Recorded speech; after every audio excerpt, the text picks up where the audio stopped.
Hi guys, welcome to another video. Kung saan ay makikita natin ang napakaganda pero nakakakilabot na kidlat na eksaktong nakuna ng kamera.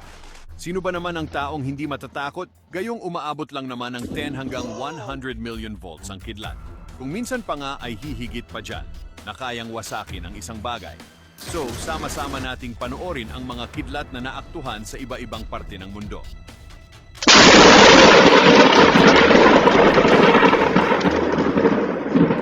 Maaaring hindi makakalimutan ng mga turista ang araw na ito sa lakas ba naman ng kidlat na tumama malapit sa kanila. Oregon.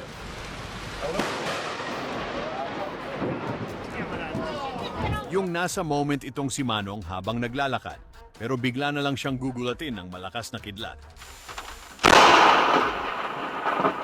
Mabuti na lang at malayo siya, kaya hindi naman siya tinamaan.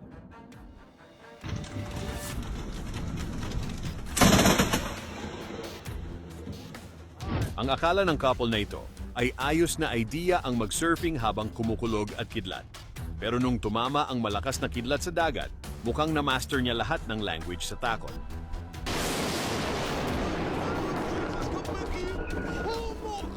Mabuti at sa dagat tumama, kaya okay lang sila.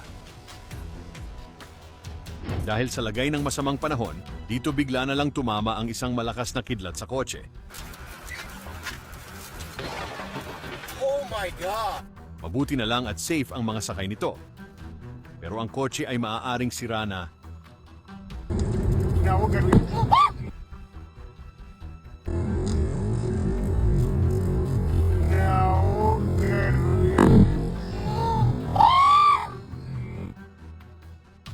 Yung gusto lang naman niyang mag-relax habang umuulan, pero mukhang ayaw ng kidlat, kaya malapit itong tumama sa area.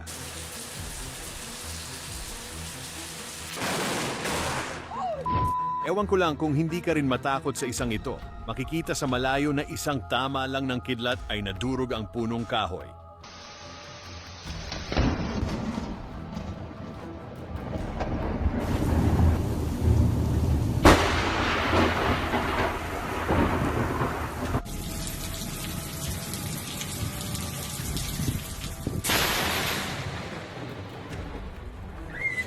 Fishing trip nila habang masama ang panahon, pero nauwi sa maka-heart attack na pangyayari.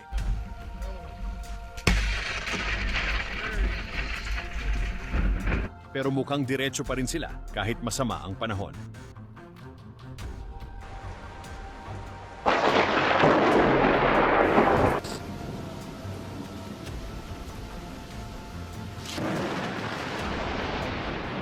Tingin ko sa pangyayaring ito, magkakaroon ng kumusyon ang mga cruise ship mula dito. Sa takot na baka sila ay tamaan ng malakas na kidlat kung susundan pa.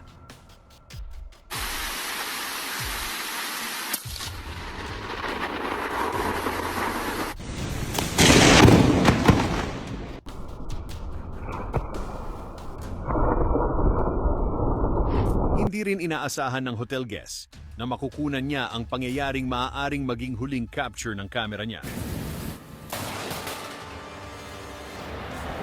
Konting-konti na lang, aabutin na siya ng kidlat, pero hindi naman siya tinamaan.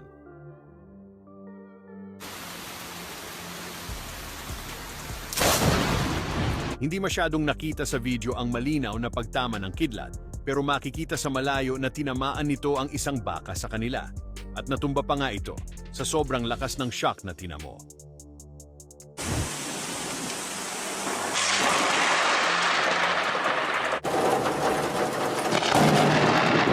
Paglipad ng eroplano, bigla na lang itong tinamaan ng kidlat like one in a million moment. Ano kaya sa tingin mo ang nangyari? Naapektuhan kaya ang mga sakay nito? Full moments.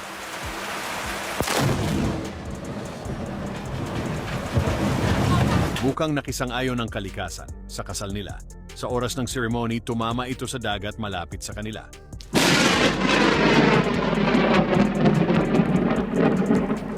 Brian and Holly have...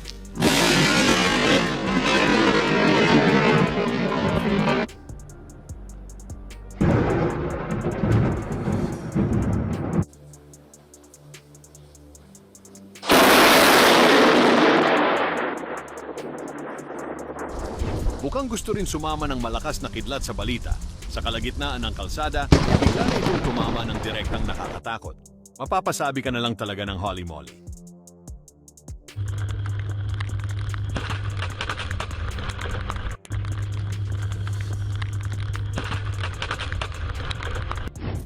Ewan ko lang talaga kung hindi mawasak o masira ang tatamaan nito dahil sa matinding destructive power.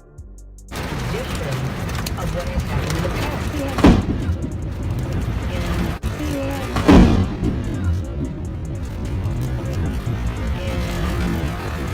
Ano kaya ang pakiramdam ng mga taong ito nung bigla na lang din tumama ang nakakakilabot na kidlat sa dagat?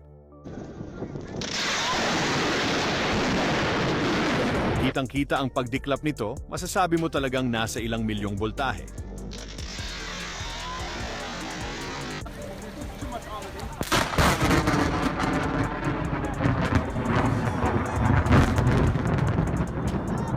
Heto pa, kung saan ay kahit na sariwa at matibay na kahoy, ay wasak talaga sa pagtama ng kidlat.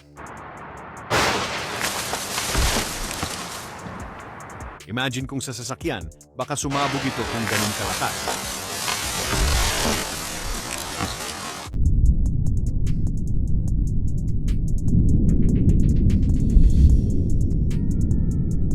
Hindi mo rin talaga malalaman kung kailan at kung saan tatama ang kidlat.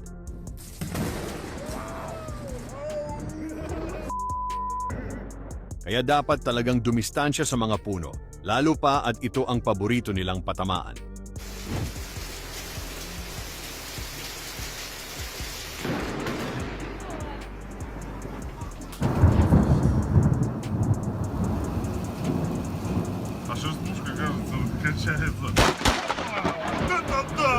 Buhatin sa aerial view kung saan ay nasusunog na ang bahay.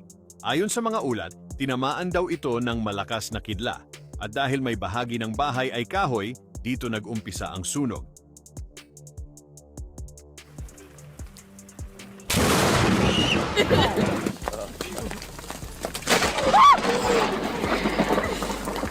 Hindi lahat ng tinatamaan ng kidlat ay yung matataas na lugar, dahil kahit pa yung flat ground ay kinikidlatan din.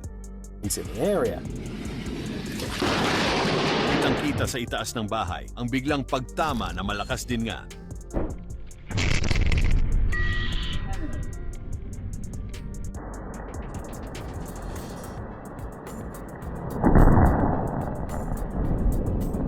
Muntik na rin ang kotse na ito, pero mabuti na lamang at medyo nasa unahan tumama, kaya walang napahamak.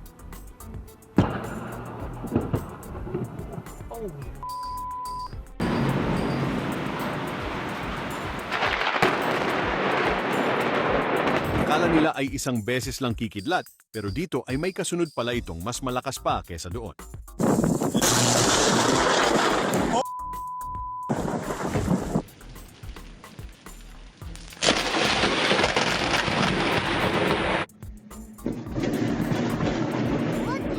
Kahit na built-in ang windmill para sa malakas na hangin, wala pa rin itong sinabi sa pagtama ng kidlat.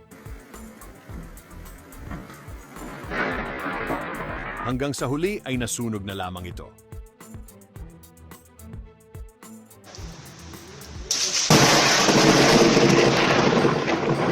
Ito naman ang after effect, na kung minsan ay nasusunog ang puno, kahit na sariwa at buhay pa ito, pero ito na siya.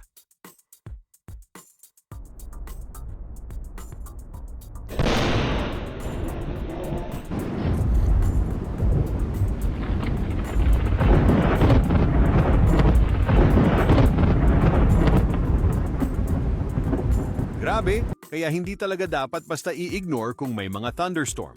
Dahil hindi rin malalaman ng marami kung saan at kailan ito tatama. So, kaya tamang pag-iingat na lang ang kailangan kapag nangyayari ito.